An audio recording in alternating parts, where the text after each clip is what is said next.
High friend welcome back to my Unnati cooking. आमी उन्नति बेथुआढौरी थेके आरो एकटा निउ रेसिपिते सबाइके स्वागतम। दुर्दान्त स्वादेर एकटा रेसिपि जे एकबार खाबे से बारबारই रिक्वेस्ट करबे। खाওয়ার জন্য यूट्यूब থেকে দেখলে চ্যানেলটিকে সাবস্ক্রাইব করে আমার পাশে থাকবেন, ফেসবুক পেজ থেকে দেখলে পেজটিকে ফলো করে আমার পাশে থাকবেন। তো বন্ধুরা চলুন মূল রেসিপিতে যাওয়া যাক।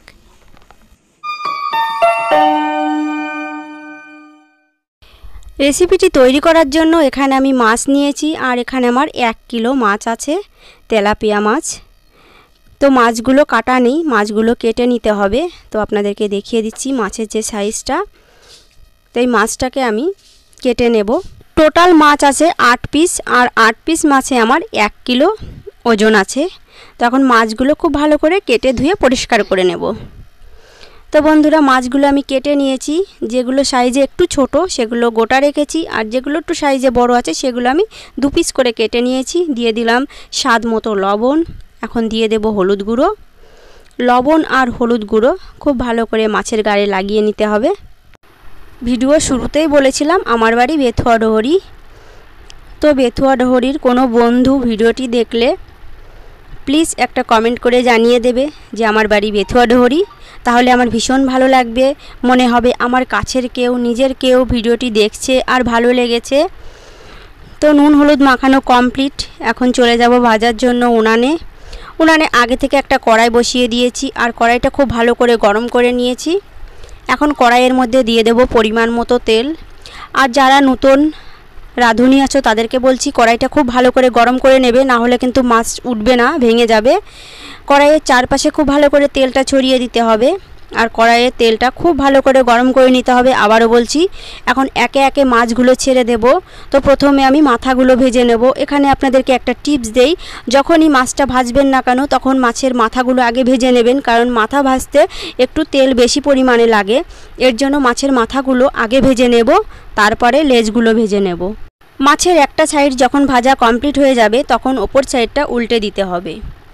একে একে সবগুলো কিন্তু উল্টে দেব আর এইভাবে উলট পালট করে একটু লাল লাল করে মাছগুলোকে ভেজে নিতে হবে। আবারও বলছি যারা নতুন রাঁধুনি তাদেরকে বলছি যখনই মাছ ভাজবেন না কেন যে কোনো মাছ কড়াইটা খুব ভালো করে গরম করে নেবেন, তারপরে তেল দিয়ে তেলটাও খুব ভালো গরম করে নেবেন, তাহলে মাছগুলো ভেঙেও যাবে না আর খুব সহজেই কিন্তু তেল থেকে উঠে আসবে। কথায় কথায় কিন্তু মাছগুলো ভাজা আমার কমপ্লিট হয়ে এসছে। এখন তেল থেকে মাছের যে মাথাগুলো আছে সেগুলো তুলে নেব আর বাদবাকি যে মাছগুলো আছে সেগুলোও কিন্তু একইভাবে লাল লাল করে ভেজে নেব। তেলাপিয়া মাছ খেতে অসম্ভব স্বাদের হয়, যে একবার খাবে সে বারবারই রিকোয়েস্ট করবে খাওয়ার জন্য। তো একইভাবেই বাদবাকি যে মাছ আছে সেগুলো ভেজে নেব। এখন মাছ ভাজা যে তেলটা আছে ওই তেলের মধ্যে দিয়ে দেব গোটা জিরা ফোড়ন। মাছের ঝোল তৈরি করার জন্য এখানে আমি আলু কেটে রেখেছিলাম, আলুগুলোও তেলের মধ্যে ছেড়ে দেব আর একটু লাল লাল করে ভেজে নিতে হবে।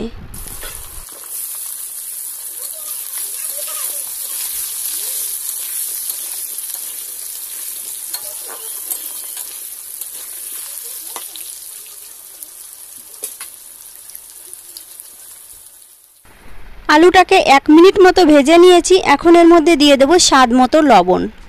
লবণটা দিয়েও লাল লাল করে ভেজে নিতে হবে আর ভাজতে ভাজতে একসময় আলুটাও কিন্তু সেদ্ধ হয়ে আসবে।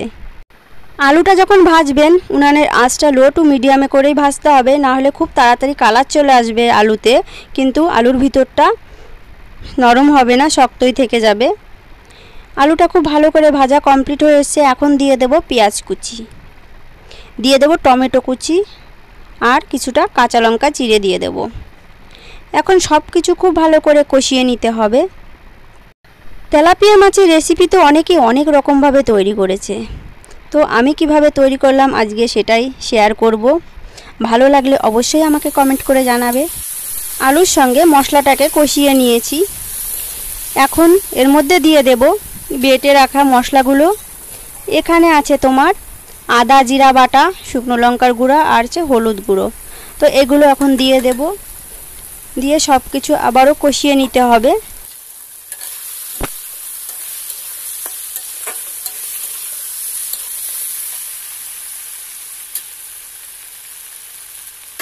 আলুর সঙ্গে মশলাটাকে কষিয়ে নিয়েছি। এখন যে মশলার প্লেটটা ধুয়ে সামান্য একটু জল দিয়ে দেব, তাহলে মশলাটা পুড়েও যাবে না আর খুব সহজেই কষানো হয়ে যাবে।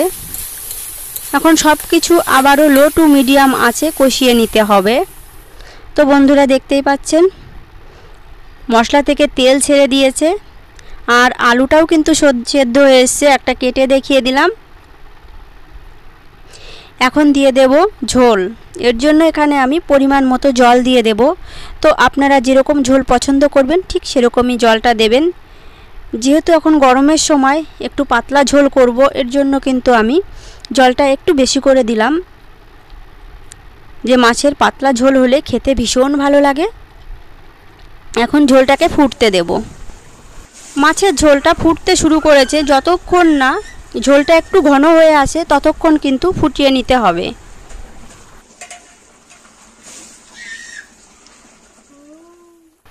মাছের ঝোলটা 3 মিনিট মতো ফুটিয়ে নিয়েছি আর ঝোলটা একটু ঘন হয়ে এসছে। এখন এর মধ্যে দিয়ে দেব ভেজে রাখা মাছগুলো। একে একে সবগুলো মাছই এই ঝোলের মধ্যে ছেড়ে দেব। মাছগুলো দিয়ে আরও কিছুক্ষণ ফুটিয়ে নিতে হবে। আজকে তেলাপিয়া মাছের রেসিপিটি দেখে যদি বাড়িতে কেউ ট্রাই করেন, কেমন লাগলো খেতে অবশ্যই আমাকে কমেন্ট বক্সে জানাতে ভুলবেন না। আমার রেসিপি সম্বন্ধে কোনো প্রশ্ন থাকলে সেটাও আমাকে কমেন্ট বক্সে জানাতে ভুলবে না।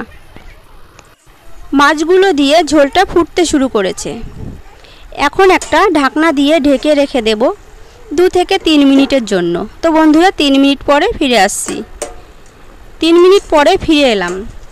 কষানোর সময়ই কিন্তু আলুটা আমার অনেকটা সেদ্ধ হয়ে এসেছিল। এর জন্য বেশিক্ষণ ঝোলটা ফুটানোর দরকার নাই। তো বন্ধুরা দেখতেই পাচ্ছেন ঝোলটা অনেকটা ঘন হয়ে আসছে আর খুব সুন্দর ফ্লেভার ছেড়েছে তরকারি থেকে। দেখতেও কিন্তু খুব সুন্দর লাগছে। গরম গরম ভাতের সঙ্গে তেলাপিয়া মাছের পাতলা ঝোল, ব্যাস আর কিছুই চাই না। তো বন্ধুরা তরকারিটা কিন্তু আমার হয়ে এসছে। এখন উনানের আঁচটা কমিয়ে তরকারিটাকে নামিয়ে নিতে হবে। তেলাপিয়া মাছের রেসিপিটি যদি ভালো লাগে ভিডিওটিকে লাইক করবেন, কমেন্ট করবেন, চ্যানেলটিকে সাবস্ক্রাইব করে আমার পাশে থাকবেন। বেশি বেশি করে শেয়ার করে দেবেন ফ্যামিলি বা বন্ধুদের কাছে। যারা ইউটিউব থেকে দেখবেন চ্যানেলটিকে সাবস্ক্রাইব করে আমার পাশে থাকবেন। আর যারা ফেসবুক পেজ থেকে দেখবেন পেজটিকে ফলো করে আমার পাশে থাকবেন নতুন নতুন রেসিপি পেতে। বন্ধুরা আমার চ্যানেলে মাছের রেসিপি আরও অনেক আছে। আপনারা যদি চান আমার চ্যানেল থেকে একটু ঘুরে আসতে পারেন। তো বন্ধুরা ভালো থাকবেন, সুস্থ থাকবেন। আবার দেখা হবে নিউ একটা রেসিপিতে। আজকের মতো বিদায়।